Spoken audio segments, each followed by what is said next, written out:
Hello hi everyone, అందరూ ఎలా ఉన్నారు? మేమైతే చాలా బాగున్నాం. నా వీడియో ఫస్ట్ టైం చూస్తే ప్లీజ్ సబ్స్క్రైబ్ చేయండి, ఒక లైక్ ఇవ్వడం మాత్రం అస్సలు మర్చిపోకండి. ఈ మొక్క కొంతమందికి తెలియకపోవచ్చు, అలాగే కొంతమంది చాలా ఇష్టంగా పెంచుకుంటున్నారు. ఇది వచ్చి బ్రహ్మకమలం మొక్క అండి. ఇది వర్షాకాలంలో అయితే బాగా పోస్తుంది. ఇప్పుడు వర్షాలు పడుతున్నాయి కాబట్టి ఇప్పుడైతే ఇది పోస్తుంది. ఇది వచ్చి వదిన వాళ్ళ ఇంటి దగ్గర ఉంటే ఇది తీసాను అనమాట.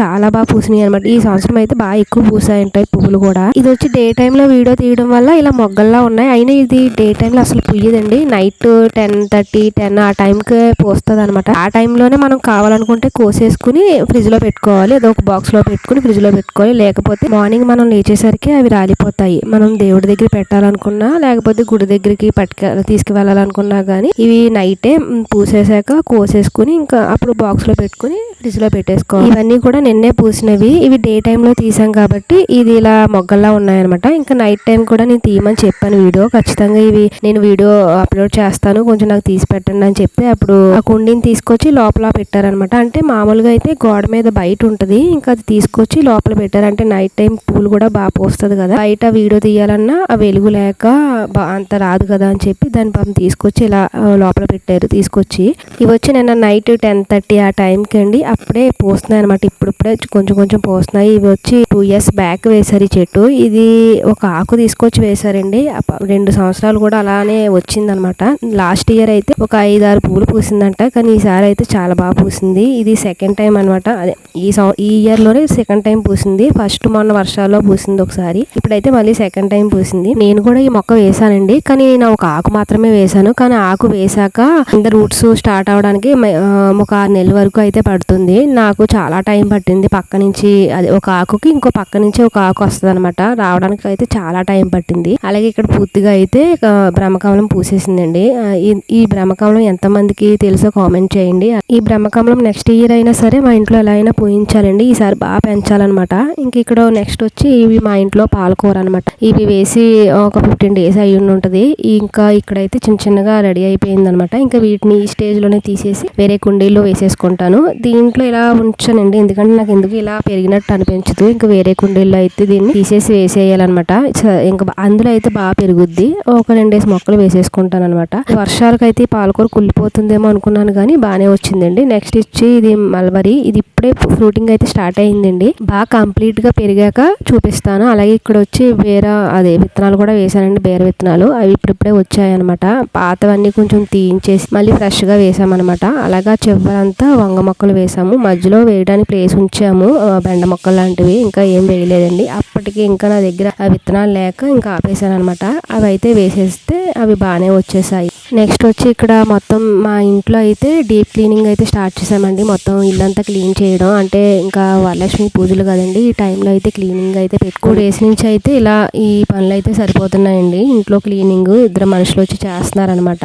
ఇక్కడ వచ్చి విత్తనాలు వేసానని చెప్పాను కదా, ఇంకా గోరు చిక్కుడు విత్తనాలు, అలాగే చెట్టు చిక్కుడు విత్తనాలు అని చెప్పి ఇచ్చారు. మరి అవి చెట్టు అవుతుందో లేకపోతే పాదులా వస్తుందో చూడాలి. వీటిలో వచ్చి తోటకూర వేసానండి. టైలలో మట్టి వేయించి అందులో అయితే తోటకూర వేసాను అనమాట. ఇంకా చూడాలండి, ఇంకా వెయ్యాలి. వర్షాలు అయితే పడుతున్నాయి, మరి అందులో కొన్ని అయితే వస్తాయి, కొన్ని రావు. ఇక్కడ వచ్చి మంచాలు క్లీన్ చేస్తున్నారు అనమాట. మొన్న అయితే అంటే చాలా బాగా వచ్చిందండి. ఆ రోజు అయితే సగం వరకు అయితే పని అయ్యింది, కానీ నిన్న అయితే మొత్తం ఫుల్ వర్షం అనమాట. మార్నింగ్ నుంచి కూడా ఇంకా ఏది చేసినా బయట చేయడం లోపలికి వెళ్ళడం అన్నట్టే ఉంది మొత్తం అంతాను. అప్పుడే ఫుల్ వర్షం పడిపోయేది, అప్పుడే మళ్ళీ చూసారా ఎండ కూడా వచ్చేసింది. మళ్ళీ బయటకు రావడం, తోమడం, మళ్ళీ లోపలికి పరిగెట్టడం అన్నట్టు ఉంది. ఇంక ఇవన్నీ కూడా బాగున్నాయి కదా, క్లీన్ చేసి పెట్టింది. లాస్ట్ మా పాప బర్త్డే అనుకుంటండి మొత్తం డీప్ క్లీన్ చేయించాం ఇల్లంతా. మళ్ళీ ఇప్పటికి చేయించాం అనమాట.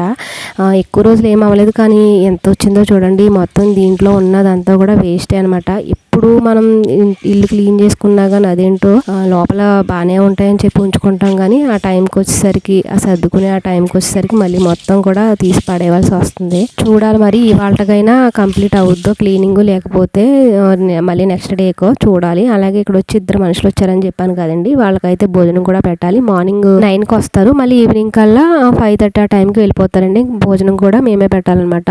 అలాగే ఇక్కడ వచ్చి అయితే స్టార్ట్ చేస్తారు. ఇక్కడ వచ్చి పెండలం మామిడికాయ వేసి ఫ్రై చేస్తారు. అలాగే గుత్తి దొండకాయ కర్రీ చేస్తున్నారు అనమాట. గుత్తి దొండకాయకి అయితే కొంచెం ఉల్లిపాయ మిక్సీ పట్టుకున్నాను లైట్ గా. ఇక్కడ వచ్చి కొబ్బరి పాలు వేస్ట్ చేయడం వల్ల కొబ్బరి ముక్కలు అయితే కట్ చేసి పెట్టేసుకున్నారు. తర్వాత ఈ కొబ్బరి ముక్కలను కూడా మనం మిక్సీ పట్టేసుకుని కొన్ని వాటర్ వేసుకుని పాలు తీసేసుకోవడమేనండి. కొంచెం తక్కువే తీసుకున్నాం, ఎందుకంటే అంత ఎక్కువ అయితే పట్టదనమాట పాలు. అలాగే ఇక్కడ దొండకాయలను కూడా ఇలా ఒకసారి డీప్ ఫ్రై చేసేసుకుని పక్కన పెట్టేసుకోవాలి. అలాగే ఇక్కడ వచ్చి ఫ్రై అయితే చేసేస్తున్నారండి. ఫ్రై కోసం అని చెప్పి తాలింపు వేస్తున్నారు. కానీ మేము పెండలం నార్మల్ గా ఉడకపెట్టాం కదా, అది లాస్ట్ లో వచ్చేసరికి అది సరిగ్గా ఉడకలేదండి. మళ్ళీ కుక్కర్ పెట్టామన్నమాట. డబల్ పని అయింది. అలాగే ఎవరైనా పెట్టుకోవాలనుకుంటే మాత్రం డైరెక్ట్ కుక్కర్ పెట్టేసుకోవడమే మంచిది. అలాగే పెండలం కడుక్కునేటప్పుడు కొంచెం పెరుగు వేసి బాగా క్లీన్ చేసుకుంటే ఆ జిగురు అనేది బాగా ఉండదన్నమాట. అలాగే ఇక్కడ తాలింపు పెట్టేసుకుని మామిడికాయ అలాగే పసుపు వేసుకుని బాగా వేపేసుకోవడమే. తర్వాత మనం పెండలం ఎలాగ ఉడకబెట్టేసుకున్నదే కాబట్టి చిన్న చిన్న ముక్కల్లో ఉంటాయి. ఇలా సాల్ట్ వేసుకుని సరిపడగా కలిపేసుకున్నాక ఈ పెండలం కూడా వేసేసుకుని బాగా వేయించేసుకోవడమేనండి. నేనైతే ఇది ఫస్ట్ టైం చూడడం. ఇలా మామిడికాయ వేసి కర్రీ ఏదైనా చేస్తారేమో కానీ ఇలా ఫ్రైలా అయితే చూడలేదు. మామిడికాయని కూడా ఇలా తురిమేసుకుని వేసేసుకోవడం బాగుందండి. పుల్లగా కొంచెం మామిడికాయ ఇష్టపడే వాళ్ళు అయితే బాగానే తినేయచ్చు. నెక్స్ట్ వచ్చి ఇంకా గుత్తి దొండకాయ కర్రీ కూడా వేసేసారనమాట. ఇక్కడ ఎక్కువగా మా ఇంట్లో కరివేపాకు యూస్ చేస్తారనమాట. నేను కర్రీస్ లో ఎక్కువ వేయను కానీ మా అత్తయ్య గారు బాగా కర్రీస్ లో ఎక్కువ యూస్ చేస్తారు కరివేపాకు. ఈ కర్రీకి ఆల్రెడీ ఉల్లిపాయ కొంచెం ముద్ద చేసుకుని పక్కన పెట్టుకున్నాం కదండి. అలాగే కొన్ని ఇలా పొడవుగా కట్ చేసుకున్న ఉల్లిపాయ ముక్కలు కూడా వేసుకోవాలి. అలా వేసుకుంటే బాగుంటదంట. తర్వాత ఈ ఉల్లిపాయ పేస్ట్ అయితే వేసుకుని బాగానే వేయించేసుకున్నారు. ఇలా నేనైతే యాక్చువల్లీ ఓన్లీ మొక్కల కోసమే ఇవాళ వీడియో పెడదాం అనుకున్నానండి. ఆల్రెడీ నేనైతే 2 days నుంచి అసలు వీడియో పెట్టట్లేదు అనమాట. నేను ఏ రోజు వీడియో పెట్టినా గానీ దాంట్లో ఖచ్చితంగా ఆ రోజు మేము చేసుకున్న ఒక రెసిపీ అయితే షేర్ చేస్తాను. అలాగే నిన్న చేసినవి కూడా మీకు షేర్ చేస్తాను. అలాగే ఉల్లిపాయ బాగా వేగిపోయాక తర్వాత కొంచెం అల్లం వెల్లుల్లి పేస్ట్, సరిపడా కారం, ఉప్పు వేసేసుకుని దొండకాయ ఆల్రెడీ ఒకసారి డీప్ ఫ్రై చేసేసుకున్నాం కాబట్టి కొంచెం ఎక్కువసేపు ఏం పట్టదండి. కర్రీ అయితే చాలా తొందరగా అయిపోద్ది. ఇవన్నీ వేగిపోయాక దొండకాయ కూడా వేసేసుకుని సేపు వేయించేసుకున్నాక అప్పుడు కొబ్బరి పాలు కూడా యాడ్ చేసేసుకోవాలండి. ఈ కొబ్బరి పాలు వేసుకుంటే టేస్ట్ అయితే చాలా బాగుంటుంది. ఎంతమంది ఇలా కొబ్బరి పాలతో దొండకాయ కర్రీ చేస్తారో ఖచ్చితంగా కామెంట్ చేయండి. అలాగే ఈ వీడియో మీకు నచ్చిందని అనుకుంటున్నా. ఈ వీడియో మీకు నచ్చితే లైక్, షేర్ అండ్ సబ్స్క్రైబ్ చేయండి. ఇప్పటి వరకు సబ్స్క్రైబ్ చేసుకున్న వాళ్ళందరికీ thank you so much. Thank you for watching.